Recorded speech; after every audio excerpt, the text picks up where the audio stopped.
Oke teman-teman, kalau di pertemuan sebelumnya kita sudah berdiskusi sekilas terkait dengan bagaimana sih lingkup pengelolaan barang milik negara. Ya, kemarin kita sudah berdiskusi BMN, barang milik negara itu apa saja, kemudian ada juga namanya kekayaan negara ya, yang dipisahkan maupun kekayaan negara yang dimiliki oleh pemerintah ya, oleh negara. Nah, kita hari ini akan berdiskusi terkait dengan kewenangan yang menjadi yang dimiliki oleh teman-teman di DJKN. Dalam hal ini kita lebih fokus kepada objek-objek apa saja yang dinilai oleh teman-teman di DJKN terkait dengan barang milik negara dan juga bagaimana mekanisme proses pelaksanaan penilaian yang dilakukan oleh teman-teman ya. Nah, kita mau refernya ada regulasinya itu PMK 173 tahun 2020 tentang penilaian oleh penilai pemerintah di lingkungan DJKN. Nah, nanti teman-teman kalau ada yang belum jelas dan ingin bertanya, silahkan langsung saja ya. Nah, di dalam regulasi ini itu mengatur lingkup ya, lingkup penilaian pemerintah itu sebenarnya dibagi menjadi 3, yaitu penilaian terkait dengan properti, penilaian bisnis, dan penilaian sumber daya alam. Jadi kalau kita ngomongin penilaian properti, teman-teman sudah paham bagaimana sih lingkup penilaian properti itu, ya. Properti itu ada properti yang real property maupun personal property. Demikian juga terkait dengan yang dilakukan oleh teman-teman penilai pemerintah ini, maka ada nanti kategorinya personal property maupun kategorinya adalah real property. Dan tentunya ini menyangkut BMN, ya, properti yang berkaitan dengan BMN. Kemudian terkait dengan penilaian bisnis, ya ini pun tentunya penilaian bisnis yang berkaitan dengan barang milik negara. Nanti di bagian kewenangan nanti kita akan bahas lebih detail. Jadi kurang lebih kalau penilaian bisnis itu bagaimana teman-teman penilaian itu melakukan penilaian terhadap biasanya perusahaan ya. Perusahaan-perusahaan yang di situ ada investasi pemerintah. Kalau kemarin kita diskusi terkait dengan kekayaan negara dipisahkan, nah, biasanya ini banyak ya, biasanya banyak dijumpai terhadap permohonan ini dari Direktorat Kekayaan Negara dipisahkan, karena memang mereka yang melakukan pengelolaan tersebut. Nah, ini terkait dengan penilaian bisnis. Kemudian penilaian sumber daya alam ini lagi apa istilahnya ya, booming begitu ya, lagi ngetren karena memang tidak banyak penilai yang melakukan ini. Dari penilai swasta pun ya ini jarang atau bahkan mungkin belum dilakukan oleh mereka, kecuali memang penilaian sumber daya alamnya itu sifatnya yang dimiliki oleh individu begitu ya, kalau swasta ya, misalnya penilaian perkebunan ya dan sejenisnya lah gitu ya. Tapi kalau di DJKN, teman-teman di DJKN, maka penilaian SDA ini lingkupnya lebih luas ya, karena yang mengajukan permohonan ini unit-unit sektoral yang ada di kementerian, misalnya Kementerian Kehutanan, Kementerian Pertambangan ya, Kementerian Kelautan. Nah, ini masuk kategori penilaian sumber daya alam. Beberapa waktu yang lalu sudah ada juga dari permohonan Kementerian Kelautan yang rencananya mungkin akan dilakukan penilaiannya di tahun 2022 ya. Itu terkait dengan penilaian sumber daya laut. Ya, bagaimana sih nilai sumber daya laut yang ada di Indonesia. Nah, ini kebetulan sudah ada permohonan dan rencana mungkin tahun depan ini ada sebuah kegiatan yang cukup menantang juga ya buat teman-teman penilai pemerintah, yaitu melakukan penilaian sumber daya alam. Jadi kalau kita melihat lingkup daripada penilaian properti ini, maka sebenarnya memang apa yang dilakukan oleh teman-teman penilai pemerintah ini cukup menantang, karena dari berbagai sektor semua ada gitu. Kalau kita ngomongin properti semua ada, dari divisi bisnis, perusahaan juga ada, bahkan dari sisi sumber daya alam pun ada begitu ya. Dan ini menantang sekali aktivitasnya ya.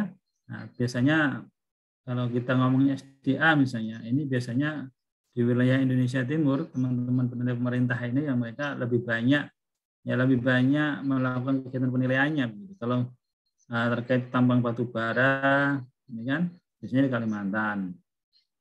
Kalau ngomongin nikel dan sebagainya itu ada di Sulawesi. Ya, nah seperti itu ya, kurang lebih kalau wilayah kerjanya. Kemudian kalau di DJKN sendiri, maka penilaian ini dilakukan bisa oleh perorangan dan tim-tim.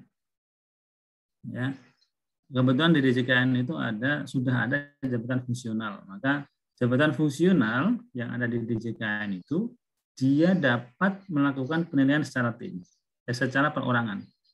Ya. Namun juga bisa juga secara tim. Nah, yang perorangan ini biasanya kasusnya kalau propertinya atau objeknya itu sifatnya sederhana, misalnya kendaraan, ya, peralatan, mesin. Nah, ini yang sifatnya sederhana biasanya dilakukan individu ya, satu orang melakukan penilaian sendiri. Namun yang sifatnya kompleks, misalnya penilaian bisnis, penilaian sumber daya alam, ini masih dilakukan oleh tim bersama-sama. Nah, kemudian kalau kita ngomongin dasar nilai atau jenis nilai apa yang dihasilkan dalam kegiatan penilaian yang dilakukan oleh teman-teman ini, yaitu nilai wajar, ya, karena terkait dengan BMN, kemudian nilai pasar, kalau itu terkait dengan properti-properti yang misalnya likuidasi bank gitu ya, nanti nilai yang dihasilkan adalah nilai pasar. Kemudian ada nilai likuidasi, ini kalau untuk barang-barang yang akan dilelang. Biasanya hasil atau nilai wajar nilai yang dihasilkan adalah nanti nilai likuidasi. Kemudian ada nilai ekonomi dan nilai lainnya. Ini terkait dengan sumber daya alam. Ya. Kalau sumber daya alam nanti bisa muncul nilainya adalah nilai ekonomi maupun nilai lainnya.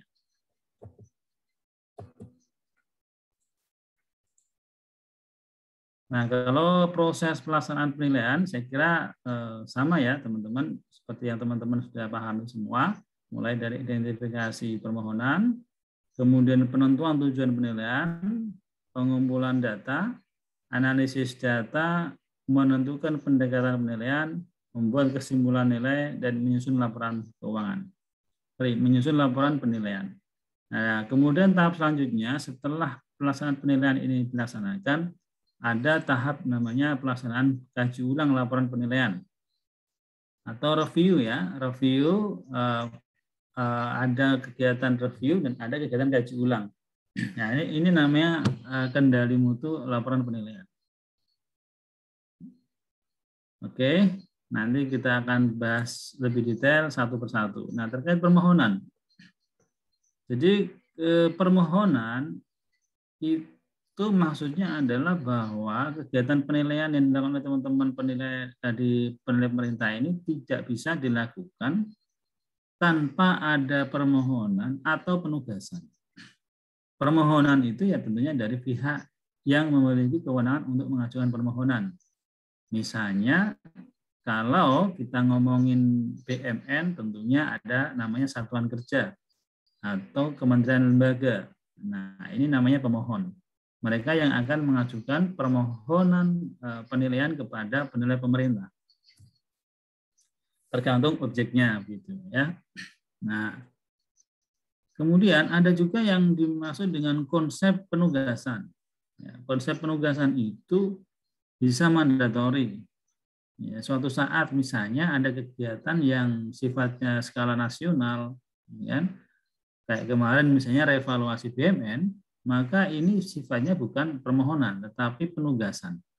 Jadi penugasan yang diberikan langsung oleh menteri atas nama menteri melalui dirjen, ya dalam hal ini Dirjen Kekayaan Negara begitu. Ya, jadi ada dua konsep pelaksanaan penilaian, yaitu ada permohonan dan penugasan. Artinya apa? Teman-teman penilai pemerintah tidak bisa melakukan kegiatan penilaian tanpa dua hal ini. Ya. Nah, kemudian terkait dengan permohonan, nah ini dalam hal mengajukan permohonan tentunya ada syarat-syaratnya, ya. Tentunya nanti dicek bagaimana identifikasi objeknya, jenis nilai yang dimohonkan seperti tadi ya, nilai wajarkah, nilai pasar atau nilai likuidasi gitu. Nah, kemudian nanti bisa dilakukan cross check ini terkait dengan kelengkapannya. Ya. Kalau berkas yang diajukan itu lengkap, maka bisa dilakukan tindak lanjut ke proses berikutnya, survei lapangan. Tapi kalau datanya itu belum lengkap, maka ada mekanisme yaitu permintaan tambahan kebutuhan data, ya, permintaan kelengkapan berkas, ya. Dan itu jangka waktunya adalah 15 hari. Ya. Jadi jangka waktu permintaan berkas ini maksimal adalah 15 hari harus dilengkapi. Jika tidak dilengkapi, ya maka akan dikembalikan, ya, akan dikembalikan kepada pemohon. Artinya tidak ditindaklanjuti dengan pelaksanaan penilaian. Itu terkait dengan permohonan dan penugasan. Nah, kalau kita lihat bagaimana mekanisme permohonan itu disampaikan kepada siapa, ya. Ada penilaian properti, bisnis, dan SDA. Kalau penilaian properti, maka penilaian didirikan itu ada di KPKNL, ada di Kanwil, dan ada di kantor pusat. Maka untuk kewenangan yang menjadi kewenangan penilai di KPKNL, maka nanti pengajuannya kepada kepala KPKNL. Kalau ya kewenangannya ada di Kanwil, diajukan kepada Kanwil. Kalau kewenangannya itu ada di teman-teman penilai pusat, diajukan ke direktur. Itu kalau properti. Ya. Nah, kalau bisnis bagaimana? Kalau bisnis, ya, diajukannya langsung kepada direktur. Demikian juga dengan sumber daya alam. Nah, namun nanti, ya, kalau penilaian bisnis itu akan diteruskan kepada Kanwil sesuai kantor di mana entitas itu berada, kantor pusatnya. Jadi kalau misalnya penilaian bisnis terhadap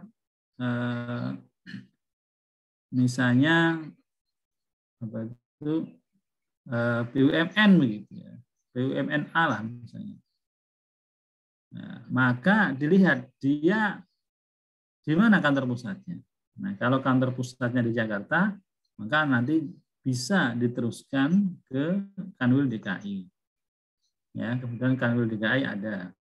Kalau lokasinya di Bandung, ya bisa diteruskan nanti ke Kanwil Bandung, gitu ya. Nah, kalau sumber daya alam, ya karena penilaian sumber daya alam itu berdasarkan di mana lokasi sumber daya alam itu berada, maka bisa diteruskan setelah disampaikan kepada direktur, nanti bisa diteruskan kepada Kanwil atau KPKNL di mana lokasi objek itu berada. Oke, ya. Nah, kita ke pelaksanaan penilaian. Ya. Dalam hal pelaksanaan penilaian tadi ada tahapan-tahapannya. Yang pertama tentunya tadi identifikasi permohonan, ya, mulai dari ada dua syarat terkait dengan identifikasi permohonan itu, ya. Jadi selain kelengkapan data juga kelayaan data itu yang akan dilakukan pengecekan. Datanya lengkap, tapi nggak layak, ya tidak diteruskan. Nah, nanti konsepnya ya yang dimaksud layak itu adalah lengkap, ya kan, dan harus memenuhi persyaratan-persyaratan tertentu, gitu. Ya. Nah, itu yang dimaksud dengan kelayakan data. Terkadang ada pengajuan permohonan di mana ya data lengkap tetapi nggak layak untuk ditindaklanjuti begitu. Kenapa? Karena mungkin datanya itu data yang sudah terlalu lama misalnya. Nah, ini menjadi evaluasi juga. Tujuan tadi ya, tujuan itu sesuai dengan permohonan. Jadi kalau misalnya pemohon pengen nilai wajarkah, nilai pasar, nah ini tujuannya seperti itu. Nah, kemudian analisis data. Jadi setelah proses pengumpulan data, ini survei lapangan di sini ya. Nanti akan dilakukan analisis data.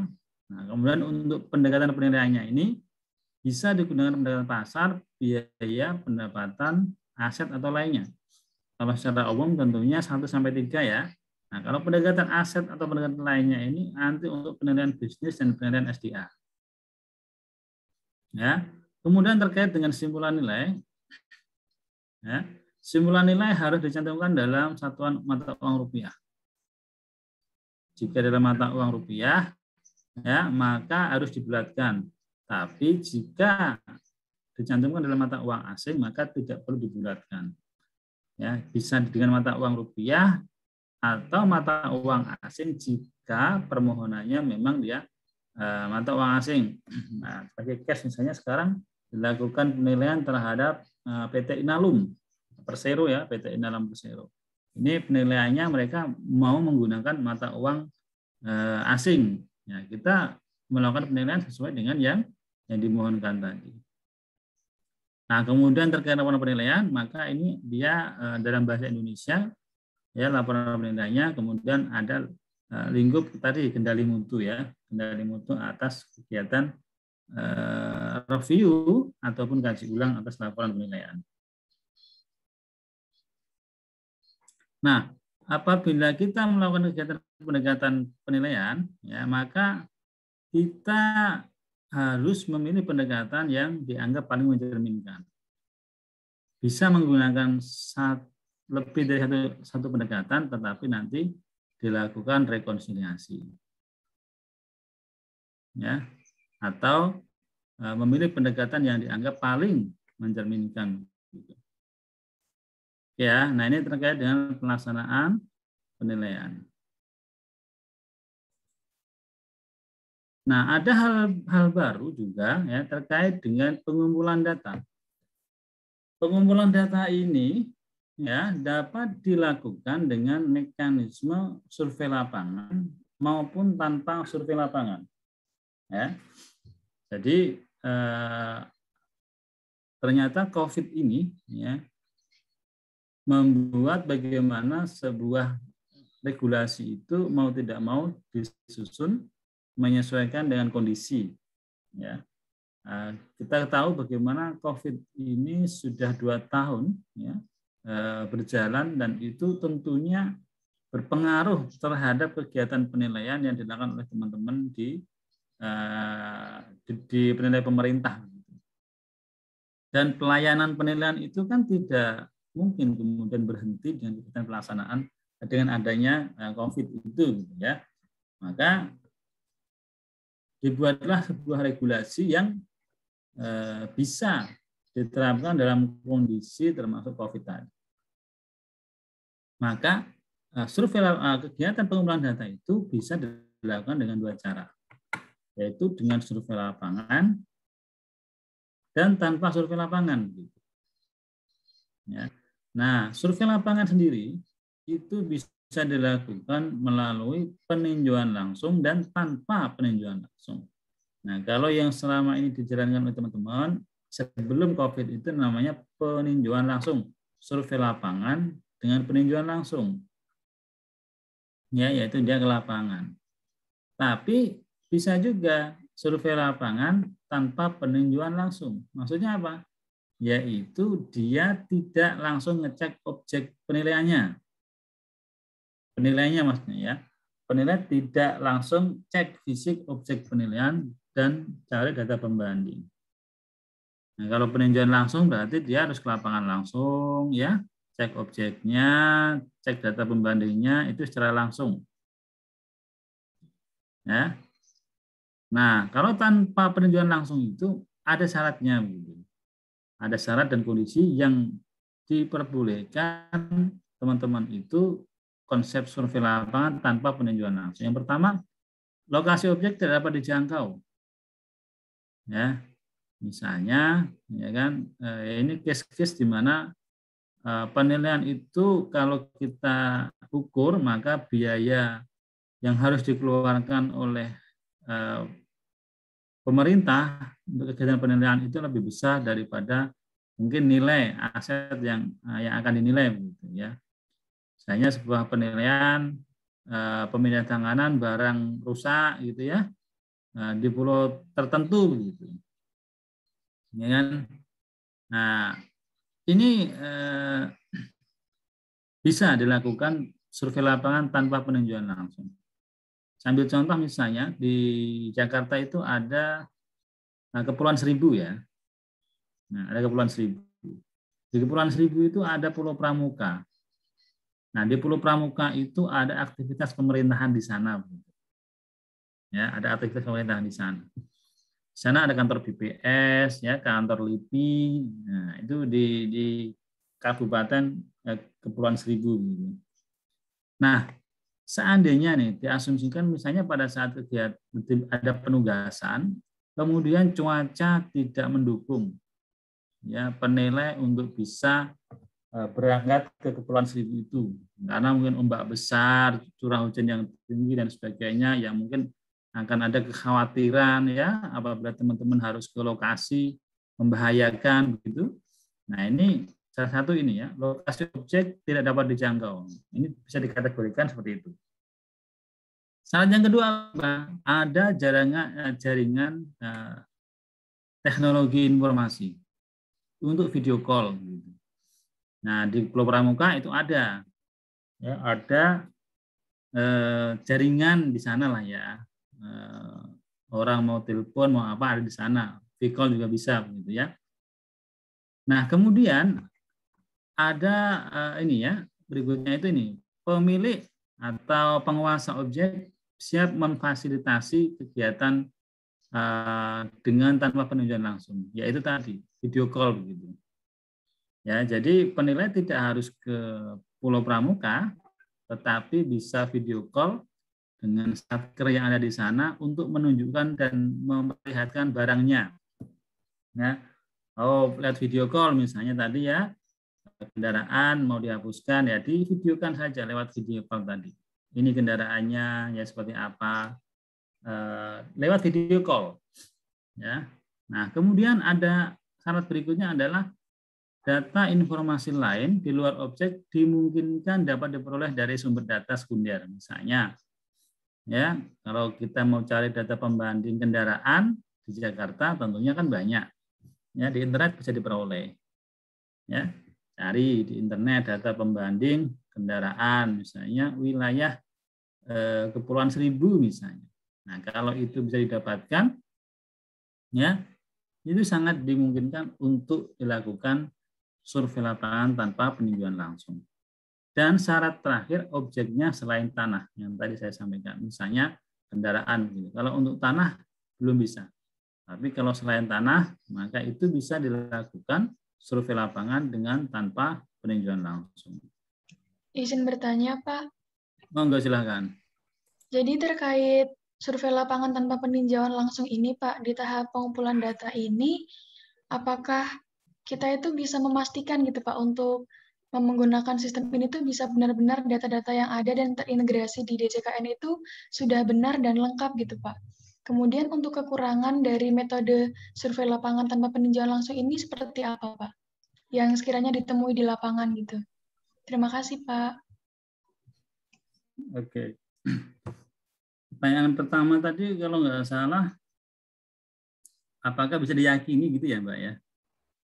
Iya, Pak. Ya justru itu ya, karena begini, makanya tanpa peninjauan langsung itu ada syarat-syaratnya. Kenapa kita hanya bisa melepas terkait dengan objek penilaian selain tanah? Ya, karena penilaian objek selain tanah itu sangat dimungkinkan dilakukan lewat V-call gitu. Tadi misalnya saya contohkan adalah kendaraan tadi ya. Apa sih informasi apa yang dibutuhkan ya terhadap kendaraan itu gitu kan. Ya. Misalnya pengen tahu speedometernya berapa, pengen tahu kondisi bodinya, pengen tahu kondisi dalamnya, luarnya, ya termasuk mesinnya misalnya. Ya. Nah ini sangat dimungkinkan begitu. Ya, saya kira penilai nanti memang benar-benar harus bisa meyakini bahwa dengan konsep video call ini, ya dia yakin dengan kondisi objek yang akan dinilai. Tentunya itu ya, nggak mungkin kalau penilai begitu video call, wah nggak yakin nih, kok kayaknya meragukan nih. Nah, nggak bisa begitu. Memang syaratnya ya dia harus bisa meyakinkan dirinya bahwa dengan video call itu, ya apa yang dia lihat itu sesuai dengan kondisi aslinya. Ya, itu. Nah, kalau terkait dengan apa tadi? Yang kedua, kekurangan menggunakan metode ini ketika di lapangan. Ya, kekurangannya memang ya pasti ada lah ya. Ya kan? Karena ini kan kegiatan survei lapangan tanpa peninjauan langsung ini kan hanya alternatif saja sebenarnya. Ya. Hanya alternatif yang bisa dilakukan kalau peninjauan langsung itu enggak bisa dikerjakan begitu. Dengan berbagai pertimbangan ini ya. Karena begini, konsep di dalam kegiatan penilaian ini adalah pelayanan. Ya. Konsepnya adalah pelayanan dan tentunya efisiensi. Itu yang perlu dipertimbangkan. Ketika ada permohonan pelayanan gara-gara kita nggak bisa ke lokasi, gara-gara mungkin biayanya terlalu besar, tidak mungkin kegiatan pelayanan itu tidak dilaksanakan. Ya. Sehingga apa? Ya makanya dicarilah solusinya. Solusinya gimana? Di antaranya kita dengan survei lapangan tanpa peninjauan langsung ini. Ya. Nah, kelemahannya memang, ya kelemahannya itu antara lain ya tadi yang ditanyakan oleh Mbak Mika tadi ya, bagaimana penilai itu harus ada keyakinan begitu, ya terhadap V-call tadi. Artinya hanya dengan V-call itu penilai harus yakin dengan kondisi barang. Dan tentunya, ini sangat tergantung ya dengan satker atau pemohon. Artinya apa? Ya kalau misalnya kita dibohongi, ya agak susah nih, ya kan? Agak susah misalnya ternyata mungkin mesinnya sudah dikanibal misalnya, ya kan? Nah ini risiko juga ya buat penilai. Tetapi, ya kan? Ada perlindungan bagi penilai begitu. Apa itu? Ya nanti kan kita membuat sebuah berita acara namanya. Berita acara survei lapangan tanpa peninjauan langsung. Di mana di situ salah satu dokumen yang harus dilampirkan tentunya adalah salah satu foto mungkin screenshot ya kan yang menunjukkan bahwa kegiatan V-call itu dilakukan. Meskipun biasanya penilai ini dia mendokumentasikan kegiatan video begitu ya ketika V-call itu. Ya. Jadi risikonya memang itu ya kelemahannya ya. Jadi tergantung pertama keyakinan penilai diuji di sini terhadap hasil video call tadi. Kedua, ketergantungan kegiatan ini ya akan sangat dipengaruhi oleh integritas dari pemohon tadi atau pihak yang melakukan video call tadi, karena memang benar kegiatan survei lapangan tanpa peninjauan langsung ini tidak tidak sedetail tentunya, tidak lebih lengkap ya dibanding dengan kalau dilakukan peninjauan langsung oleh teman-teman penilai pemerintah. Ya, cuman tadi ya karena harus ada solusi begitu ya terhadap hal-hal khusus yang terjadi di lapangan yang dikehendaki oleh pimpinan bahwa tidak mungkin kegiatan penilaian itu dihentikan karena ada hal-hal yang sifatnya teknis yang sebenarnya ada solusinya. Kurang lebih seperti itu, Mbak Mi. Baik, sudah bisa dipahami, Pak. Terima kasih, Pak. Ya, oke, sama-sama ya. Mohon izin Nah, bertanya, Pak. monggo silakan, siapa nih? Dava, Pak. Oke, Dava silakan. Terkait survei lapangan tanpa peninjauan langsung ini, apakah harus kelima syarat dan kondisi ini terpenuhi baru boleh dilaksanakan, atau misalnya 1-2 saja sudah terpenuhi itu boleh dilaksanakan, Pak, tanpa peninjauan langsung ini? Oke, makasih Dava. Syaratnya 5-5-nya harus dipenuhi, ya kan? Syaratnya 5-5-nya harus dipenuhi. Misalnya lokasinya dapat dijangkau, ya nggak boleh. Ya, harus dengan peninjauan langsung, ya kan? Yang lain terpenuhi tapi nggak ada jaringan internet misalnya, nggak bisa dilaksanakan kan, karena harus V-call gitu. Semua terpenuhi tetapi data informasi di luar objek nggak diperoleh begitu ya. Ya susah, nanti kita cari pembandingnya, kalau nggak dapat dari mana kita melakukan penilaiannya kan gitu. Nah kemudian ini tadi ketersediaan atau kesiapan dari pemilih untuk siap memfasilitasi, ini kan yang tadi juga ditanyakan oleh Mbak Amik tadi. Ini kan berpengaruh terhadap tadi kan integritas dan keyakinan bagi penilai gitu ya. Ketika misalnya wah saya nggak mau memfasilitasi, ya nggak mungkin lah kita bisa melakukan kegiatan ini. Atau mungkin wah saya kalau memfasilitasi nanti takut ada risiko ke saya misalnya. Nah kan ini juga bisa kan, mereka nggak bersedia begitu, takut risikonya dan sebagainya. Ya ini tentunya nggak bisa dipenuhi. Ya. Dan tentunya hanya objek selain tanah. Kalau tanah nggak boleh. Nah jadi 5 syarat ini ya harus dipenuhi ketika teman-teman akan melakukan kegiatan berupa survei lapangan tanpa peninjauan langsung. Gitu ya, Mas Dava? Siap, Pak. Terima kasih. Oke. Pak, saya izin bertanya dong, Pak. Izin, Pak. Monggo silakan, nomor absen berapa siapa? Siapa dulu nih? Mungkin gimana Binsar? Boleh Angga dulu, Angga dulu. Ya, oh ya, terima kasih Pak. Ini Pak terkait pelaksanaan survei yang tanpa peninjauan langsung sama yang tanpa survei lapangan. Kan nantinya bakal ada, setelah melakukan survei kan bakal ada laporan gitu kan ya Pak. Nah, apa sih Pak yang membedakan antara kedua itu Pak? Apakah ada bedanya atau tidak ada bedanya? Oke, saya jawab dulu ya, Angga. Nah, tadi tanpa peninjauan langsung. Terus kemudian ada yang tanpa survei lapangan. Nah, kalau tanpa survei lapangan ini juga ada syaratnya nih. Ya. Nah, kalau tanpa survei lapangan itu biasanya dia disebut dengan text evaluation. Ya. Syaratnya adalah pertama ada peraturan petunjuk teknik yang mengaturnya.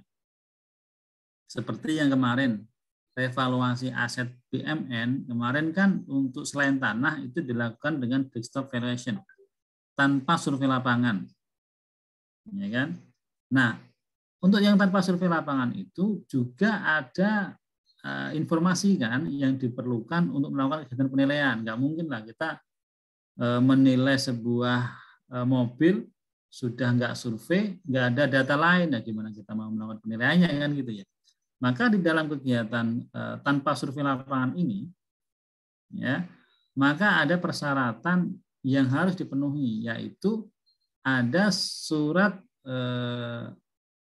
pendataan atau ada data objek penilaian ya yang dibuat oleh pemohon. Ya, kalau yang tanpa peninjauan langsung tadi penilai masih melakukan kontak dengan objeknya meskipun tidak langsung melalui V-call. Tapi kalau tanpa survei lapangan ini, penilai tidak kontak langsung dengan objeknya. Tetapi pemohon dalam hal ini dia harus membuat deskripsi atau menyampaikan deskripsi terkait dengan objek penilaiannya. Misalnya kendaraan, itu kita sudah menyiapkan form kendaraan yang harus diisi oleh Satker. terkait misalnya tahun dibuatnya, warnanya, kondisinya, semua kita siapkan. Mereka harus ngisi itu, ya, dan mereka harus bertanda tangan di situ. Ya, itu nanti diisi dan ditandatangani oleh tim, ya, tim petugas survei, ya, petugas survei dari pemohon. Dan selain itu, kepala satkernya harus membuat pernyataan bahwa survei itu dilaksanakan sesuai dengan kondisi objek yang disurvei. Ya, ada dua hal yang harus dipersyaratkan, yaitu form data yang diisi oleh satker tadi, dan surat pernyataan yang dibikin oleh atasan langsung dari kementerian lembaga tadi terkait dengan objek yang disurvei tadi. Ya, nah, yang tanpa survei lapangan ini pun ya, dimungkinkan untuk yang penilaian sumber daya alam. Konsepnya sama, ya. Jadi namanya berita acara, ada berita acara pengumpulan data atau BAPAD namanya. Ya, untuk sumber daya alam ini sangat dimungkinkan teman-teman penilai itu mengumpulkan data tanpa survei dengan meminta informasi dari pihak sektoralnya. Misalnya penilaian sumber daya, kemarin ada kegiatan penilaian sumber daya alam nikel yang ada di Sulawesi Selatan misalnya. Ya, ada sebuah perusahaan nikel di sana, maka kita cukup minta data kepada mereka. Ya. Data itu tentunya yang absah, ya, yang kompeten begitu, ya, yang diyakini kebenarannya. Data itu kemudian direkap oleh penilai dan dibuat namanya berita acara pengumpulan data. Kalau sumber daya alam seperti itu. Ya. Nah, untuk yang properti dan bisnis yang tadi saya sampaikan, namanya adalah formulir pendataan. Ya.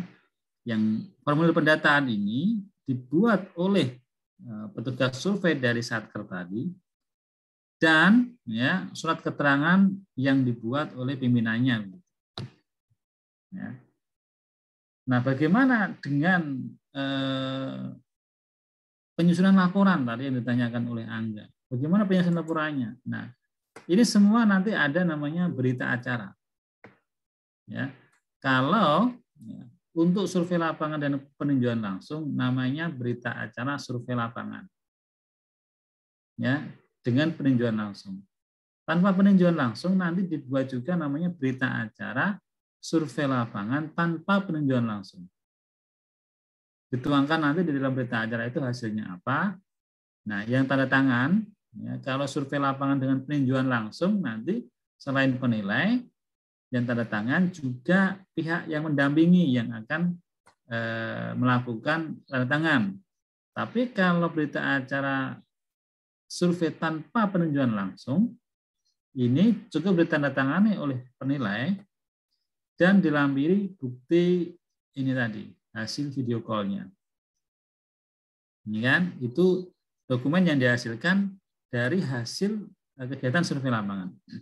Nah, untuk yang tidak survei lapangan cukup ini tadi, ya, cukup formulir pendataan, ya, dan surat keterangan untuk penilaian properti dan bisnis, ya, kemudian berita acara pengumpulan data untuk sumber daya alam. Nah, ini nanti digunakan sebagai dasar teman-teman penilai untuk melakukan kegiatan penilaian. Ya. Nah, dalam hal ya survei lapangan, ya, baik nanti dia dengan peninjauan langsung maupun tanpa peninjauan langsung, ternyata ya ada informasi-informasi yang dibutuhkan ya ketika dia sudah survei lapangan ini, maka nanti tim penilai boleh meminta namanya berita acara tambahan kebutuhan datanya. Ya, jadi ketika ditemukan fakta baru terkait objek penilaian, ya, maka bisa tim penilai ketika di lapangan itu meminta ini berita acara tambahan kebutuhan data. Ya. Nah, ketika di lapangan, sudah ke lapangan gitu ya. Nah, dimungkinkan nanti teman-teman penilai itu dia tidak jadi survei begitu. Sudah terlanjur ke sana, kemudian nggak bisa ke objek. Nah, kenapa nggak bisa ke objek? Misalnya ini, ya, pihak yang menguasai tidak kooperatif. Sudah sampai ke lokasi, rumahnya digembok, gerbangnya digembok, ada satpamnya, kita nggak boleh masuk, ya kan? Ada pihak-pihak lain yang menghambat, ya, misalnya, dia mendatangkan massa untuk menghalang-halangi kita, ya. Kemudian tim penilai tidak terjamin keamanannya. Ada kondisi force majeure, misalnya ada sampai ke sana ternyata misalnya ada musibah gempa dan sebagainya, ya. Atau mungkin kita cari-cari objeknya nggak ditemukan gitu. Nah, dalam kondisi 5 ini maka penilai bisa dikatakan tidak dapat dilaksanakan survei ke objek itu. Sehingga nanti tim penilai membuat namanya berita acara tidak dapat melakukan survei lapangan. Gitu Mas Angga, apakah cukup menjawab pertanyaannya? Baik Pak, sudah cukup jelas. Terima kasih Pak. Oke. Tadi siapa lagi yang mau bertanya? Binsar Pak. Oke, Binsar silakan. Di sini yang mau saya tanyakan Pak, ada dua. Yang pertama itu, apa yang melatar belakangi tanpa peninjauan langsung, tanah itu tidak boleh tanpa peninjauan langsung. Padahal kan tanah ini tergolong sederhana penilaiannya dibandingkan dengan penilaian sumber daya alam, penilaian kantor, bisnis, terus retail.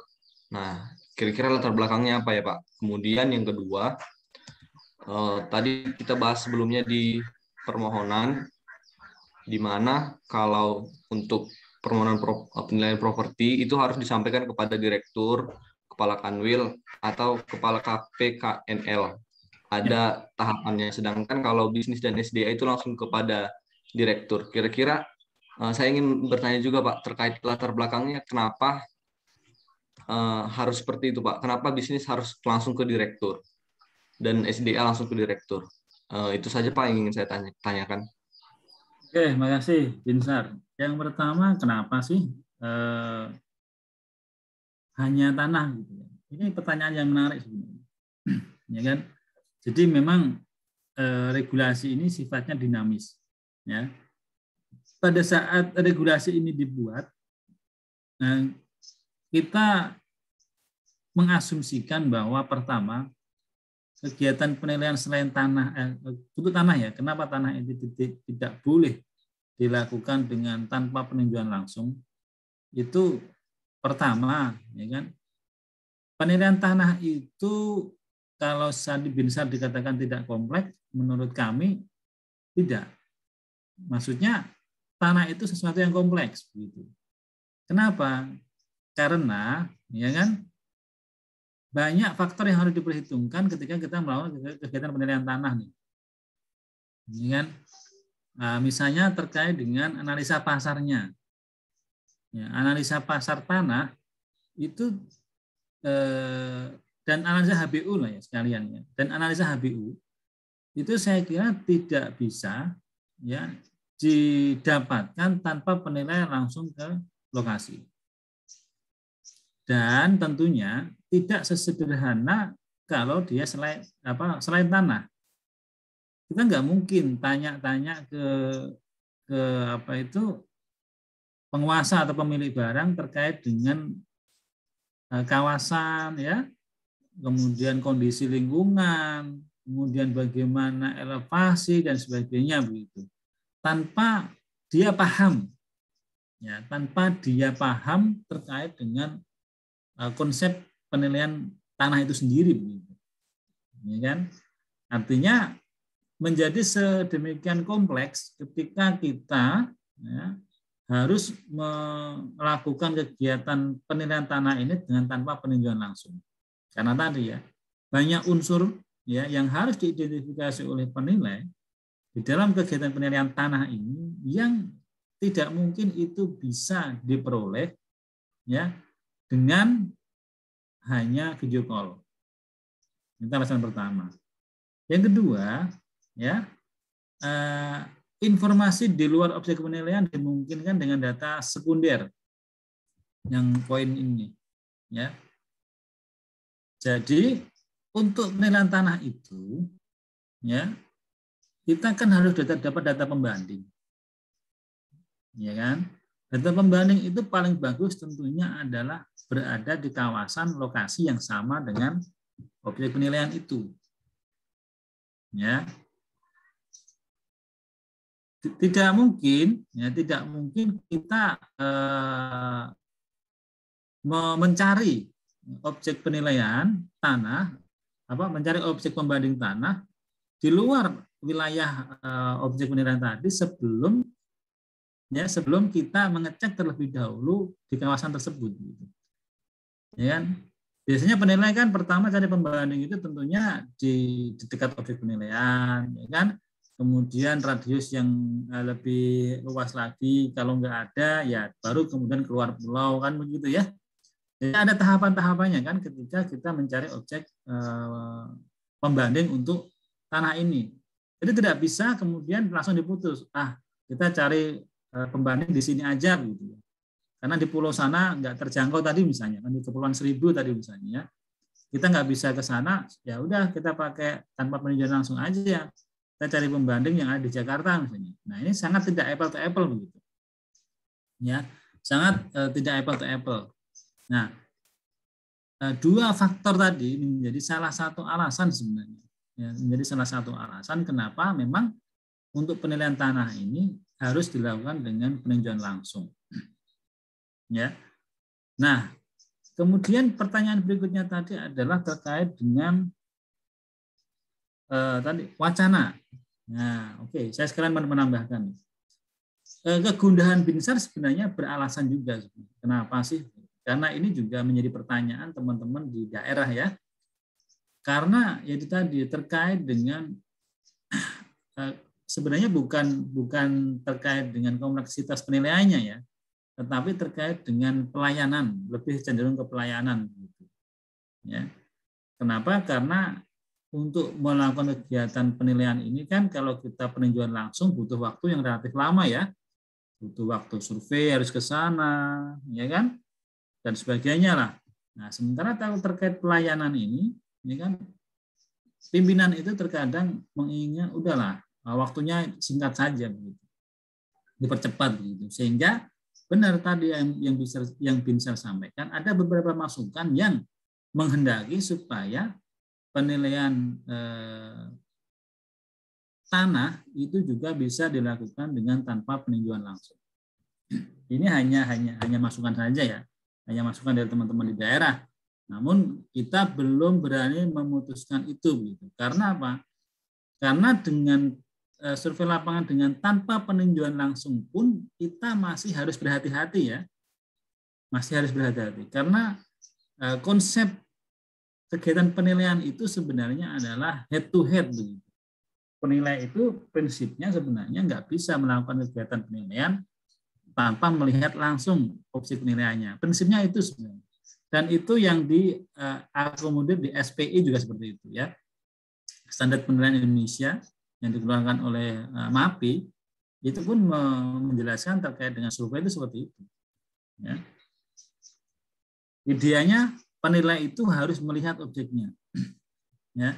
Namun terkait dengan BMN, makanya kita terkait dengan pelayanan begitu ya. Karena kalau swasta, ya, swasta itu kan mengesampingkan ya, mohon maaf nih, bukan merendahkan, tetapi mereka cenderung tidak berpikir terkait dengan konsep layanan yang banyak begitu. Kalau di kita itu permohonan penilaian itu bisa banyak banget gitu. Ya. Sehari, 2 hari, pokoknya banyak lah ya. Jadi frekuensi pengajuan permohonan itu banyak. Ya. Sementara petugas atau tim penilai yang melakukan survei itu tidak banyak. Sehingga dalam rangka memberikan pelayanan yang maksimal tentunya harus dicari solusi-solusi yang mendukung semuanya begitu, termasuk ini kebijakan survei lapangan tanpa peninjauan langsung. Ya, Nah, kalau di swasta kan mereka makin banyak, makin bagus kan waktunya kan gitu kan. Jangka waktu makin lama, makin bagus buat mereka tentunya. Karena ya tadi kan berkaitan dengan fee dan sebagainya. Nah, ini mungkin berbeda ya ranahnya. Meskipun memang sebenarnya ya di standar internasional penilaian pun ya memang namanya penilaian itu memang harus survei lapangan lah. Gitu. Ideanya seperti itu. Jadi tanpa peninjauan langsung ya, dan tanpa survei lapangan ini sebenarnya alternatif yang kalau terpaksa saja begitu ya, kalau terpaksa baru dilakukanlah survei lapangan tanpa peninjauan langsung dan tanpa survei lapangan. Makanya ini kan sifatnya tanpa survei lapangan ya, sepanjang ada juknisnya begitu.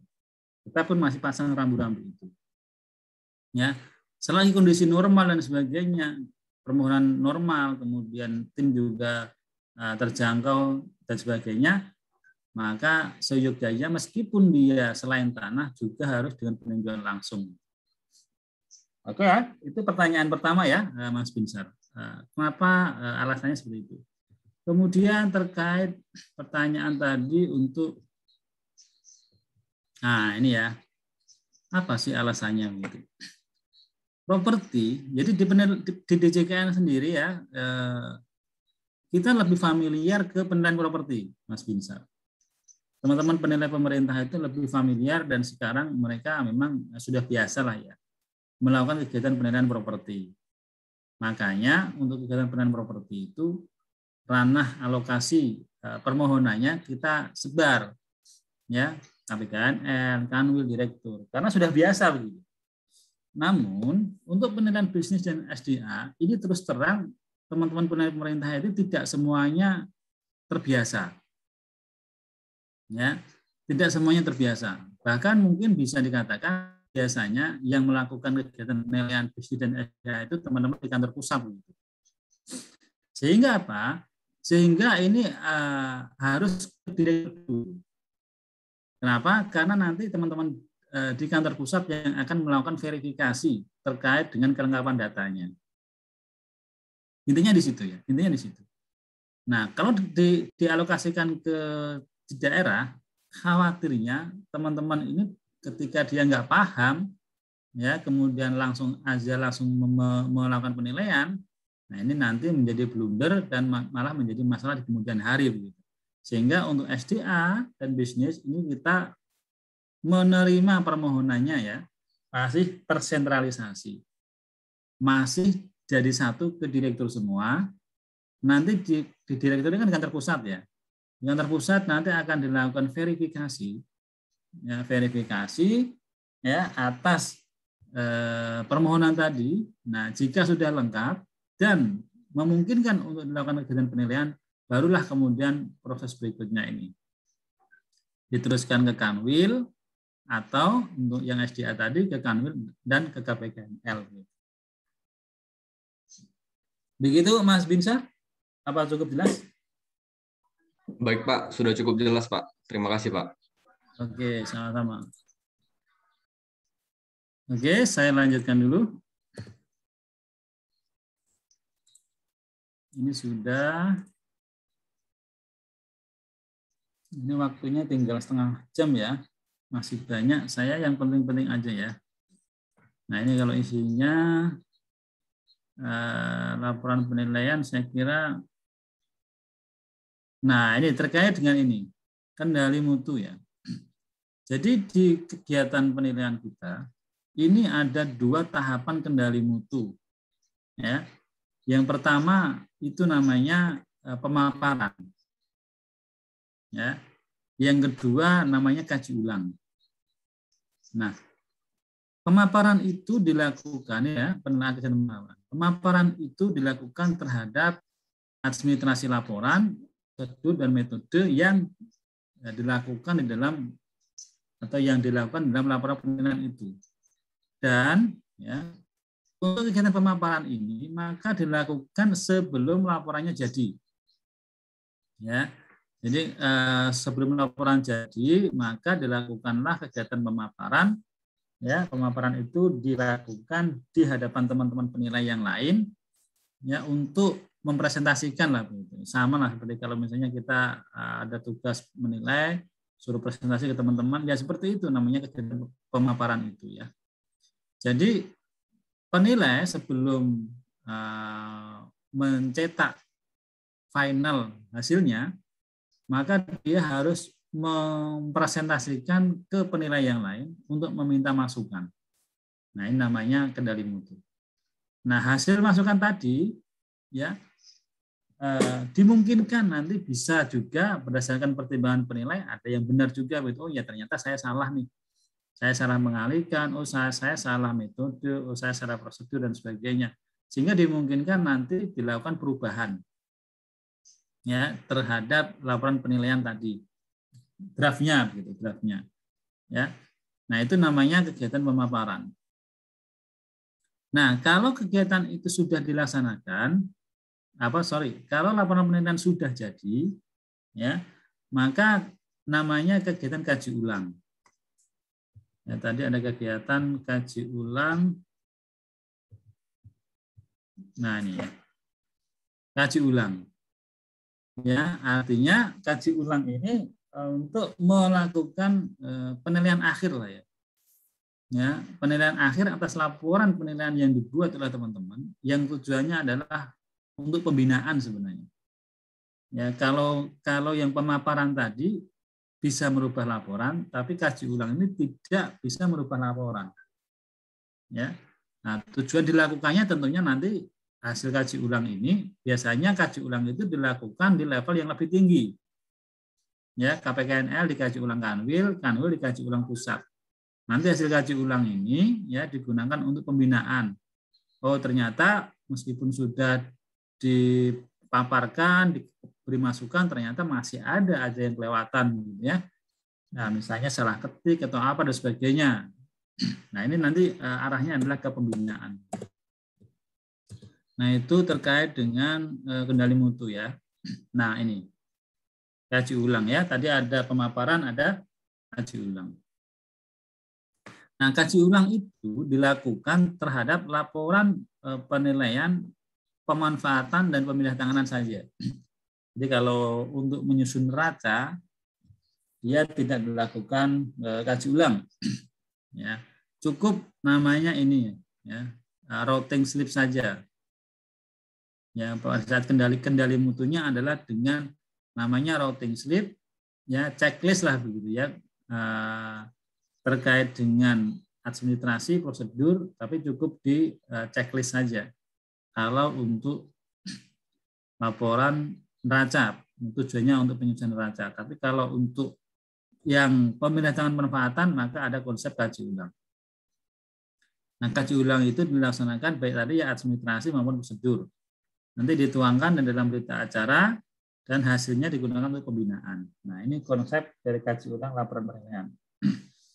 Nah, ini yang agak berbeda ya teman-teman. Nanti kalau teman-teman di pajak, ini kemarin kita sudah diskusi juga dengan Pak Masdi Ali, apakah konsep kaji ulang ini ada juga di penilai pajak begitu. Dan terus terang Pak Masdi Ali menyampaikan untuk di penilai pajak ini belum sedetail apa yang dilakukan oleh teman-teman di DJKN. Kenapa? Karena memang di penilai pajak sendiri masih sangat terbatas penilai pajaknya begitu. Ya. Maksudnya apa? Beban pekerjaannya dibanding dengan penilainya itu belum seimbang begitu. Sehingga sangat tidak mungkin kalau kegiatan ini harus dilakukan secara masif di sana begitu. Namun demikian, ya kan, ini masih dalam proses penyempurnaan ya, proses kaji ulang ini di teman-teman di pajak juga mereka tetap menyusun bagaimana mekanisme kaji ulang itu. Namun untuk saat ini memang informasi terakhir belum bisa diterapkan secara maksimal. Nah, itu sebagai gambaran ya. Nah, kalau terkait dengan penilaian properti, saya kira nanti bisa dibaca sendiri ya. Datanya apa?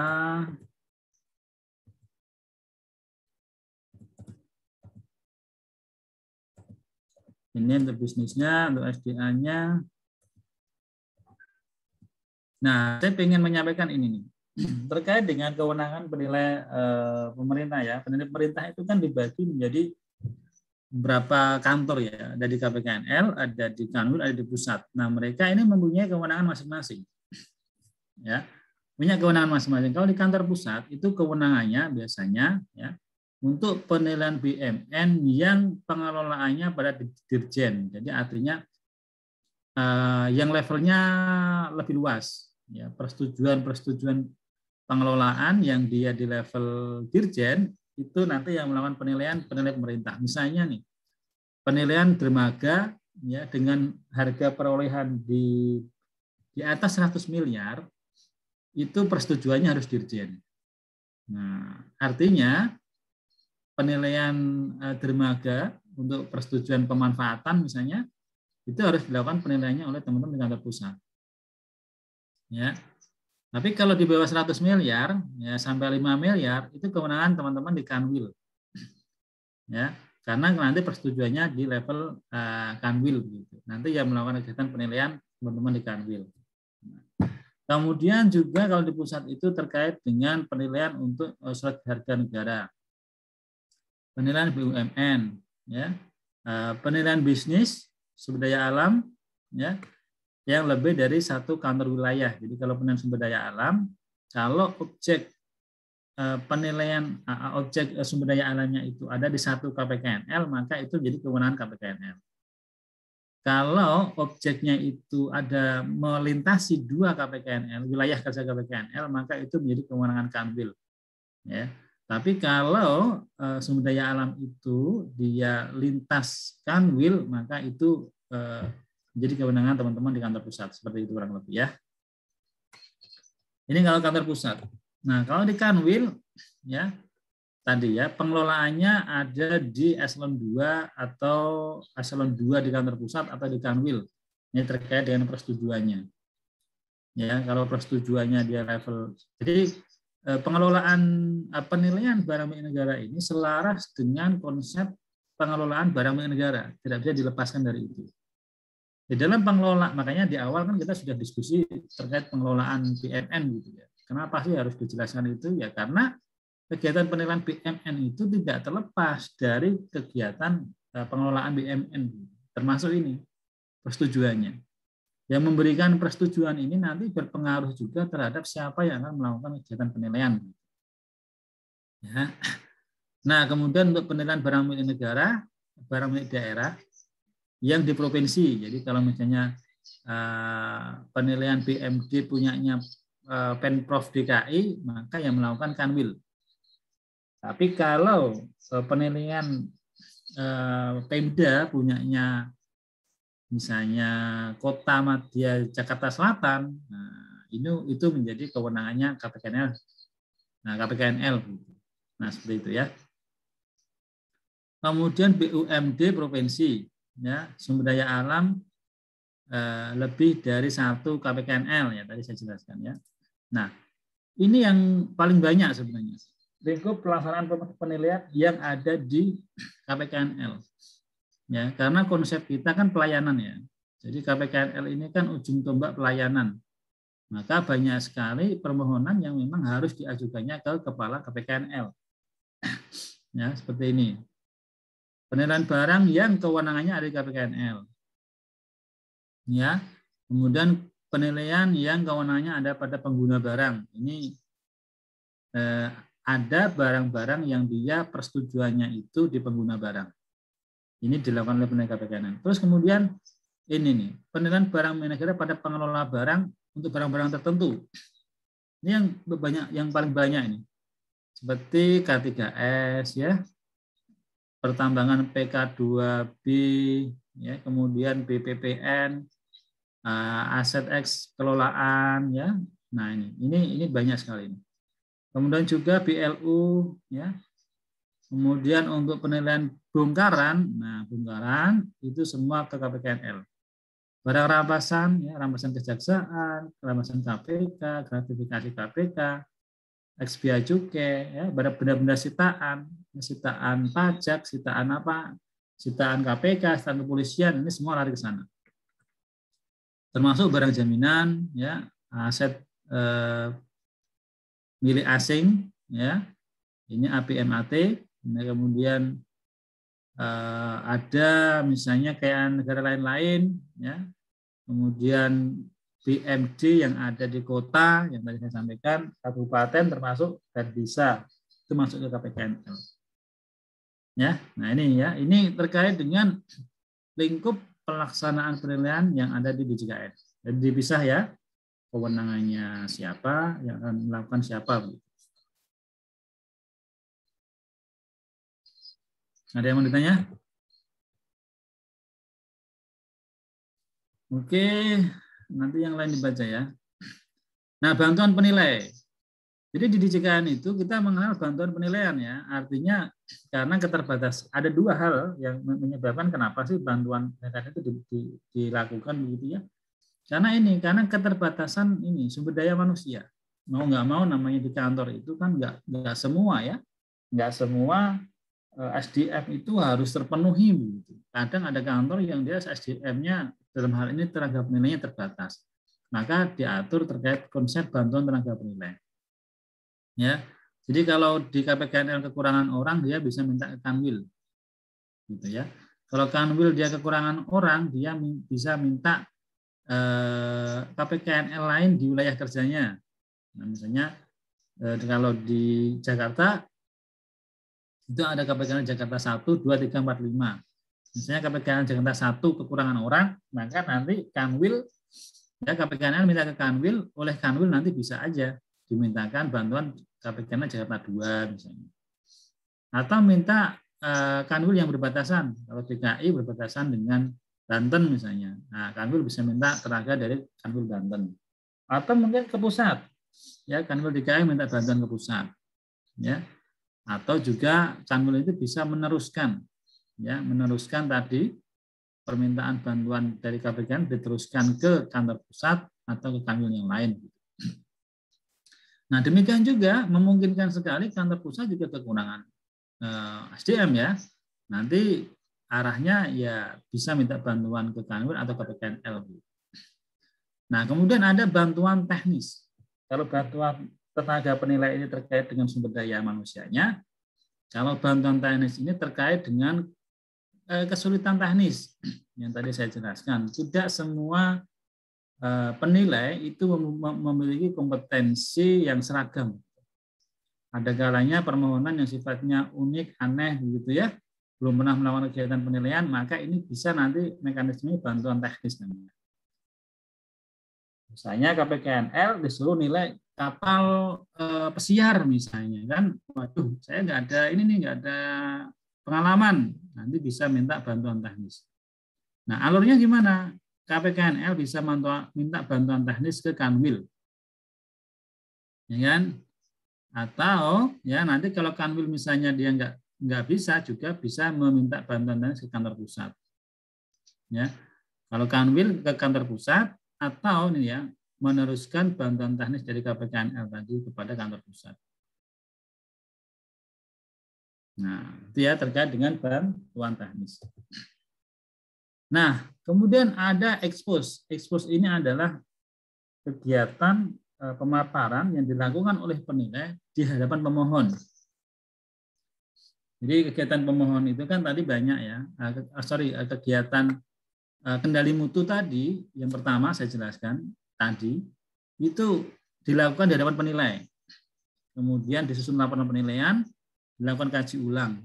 Nah, setelah laporan selesai, dimungkinkan maka pemohon itu minta informasi-informasi terkait dengan hasil laporan penilaiannya. Misalnya, pemohonnya misalnya Direktorat A, saya ingin tahu nih kenapa nilainya seperti ini.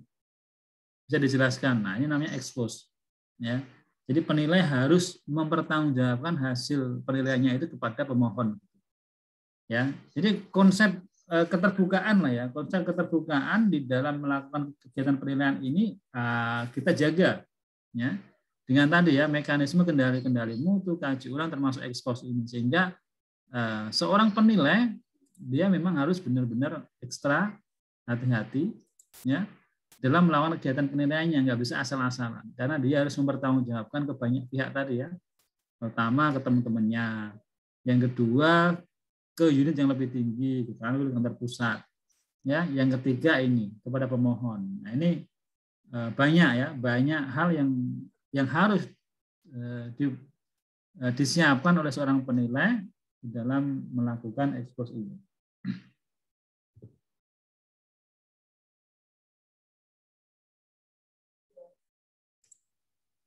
Nah, ini terkait penilaian ulang, silakan dibaca sendiri. Ya.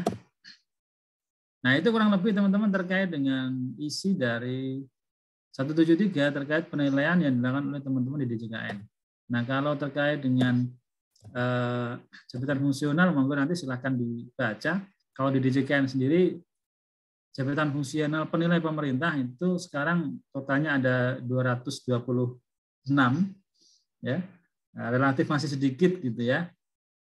Jadi masih perlu dibutuhkan banyak tenaga fungsional. Jadi kalau dulu, meskipun di DJKN ini sudah lama ya, kegiatan penilaian ini sudah dilaksanakan, ya mungkin sudah 15 tahun yang lalu, bahkan mungkin semenjak DJKN ada itu ada kegiatan penilaian yang dilakukan, gitu ya. Namun untuk menjadikan fungsional, gitu ya, baru di tahun 2020.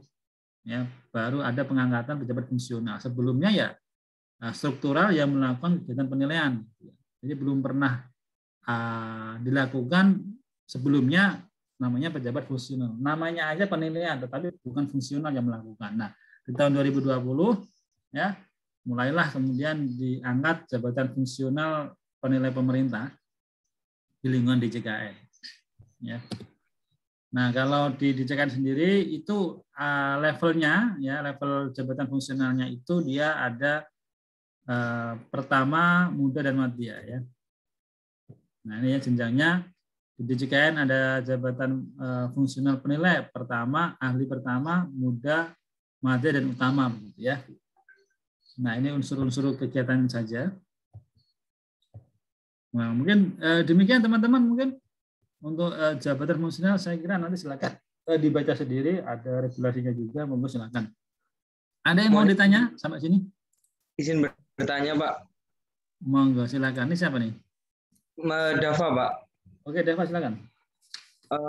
Itu sih Pak, mungkin nggak seberapa terkait terhadap materi.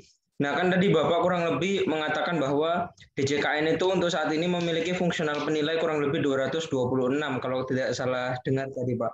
Nah, sebenarnya kalau menurut pandangan Bapak itu sebenarnya berapa sih Pak jumlah yang seharusnya dimiliki DJKN sendiri gitu Pak? Kalau Bapak mengatakan bahwa 226 itu masih tergolong sedikit gitu Pak. Idealnya mungkin berapa gitu Pak? Mungkin itu sih Pak. Oke, terima kasih. Jadi kalau di DJKN sendiri kan memang ini baru ya.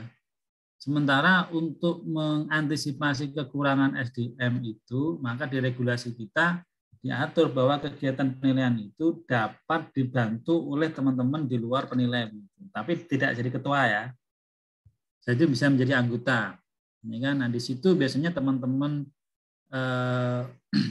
yang bukan penilai, ya baik dia sarjana, D3, D1 maupun SMA, di situ tempat dia untuk belajar penilaian langsung praktek.